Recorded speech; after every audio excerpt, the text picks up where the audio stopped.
Hello everyone, welcome back to my channel year lifestyle 1641। তো তোমরা সবাই কেমন আছো? আশা করি ভালো আছো, আর আমিও ভালো আছি। চলো আবারও চলে আসলাম একটা নতুন ব্লগ নিয়ে। তো তোমরা ব্লগটা দেখতে থাকো, আশা করি তোমাদের ভালো লাগবে।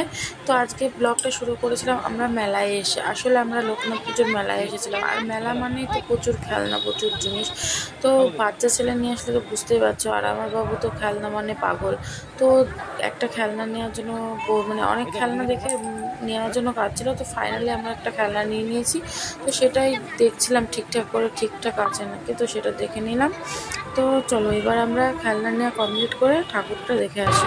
তো আমরা চলে গেলাম মন্দিরের ভেতরে ঠাকুর দেখতে। তো দেখো আমাদের লোকনাথ ঠাকুর, তো আমাদের লোকনাথ বাবারই পুজো হচ্ছিলো এখানে। ঠাকুর মশাই ঘরটা ঠিকঠাক করে মুছে নিচ্ছিলো। আসলে প্রচুর ভিড় হয় এখানটায়, মানে প্রচুর বছর ধরে পুজোটা হচ্ছে, প্রচুর ভিড় হয়।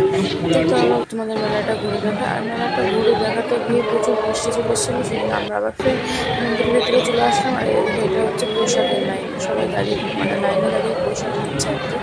তো আমার কাছে কুপন ছিল যেহেতু, সেই জন্য আমি কুপনে প্রসাদটা নিয়ে নিয়েছি, আমাকে লাইন দাঁড়াতে হয়নি। তারপরে ভাবলাম কিছু খাওয়া যাক, তো ফুচকা দেখে আমি ফুচকাটা খেয়ে নিলাম। তো ফুচকা খাওয়ার পরে এবার কিছু তো নিয়ে নিতে হবে। তো তোমাদের দাদাভাই বললো চলো বাদাম নিয়ে নিই, সেই জন্য আমি বাদাম নিয়ে নিলাম। আর বাদাম নিয়ে বাড়ি চলে আসলাম, কারণ ওয়েদারটা খুব খারাপ, দেখতেই পাচ্ছ কেমন মেঘলা। আর মানে কি বলবো, লোকনাথ পুজো মানে তো বৃষ্টি, মানে লোকনাথ পুজোর দিন বৃষ্টি হবে আর কি। তো তো বৃষ্টির মধ্যে ভিজে যাবো, বাবুর ঠান্ডা লাগবে, সেই জন্য আমরা বাড়ি চলে আসলাম। তো চলো আমি বাড়ি যেতে থাকি। আর তোমাদের ব্লগটা ভালো লাগলে প্লিজ চ্যানেলটা সাবস্ক্রাইব করে একটা লাইক করে দিও।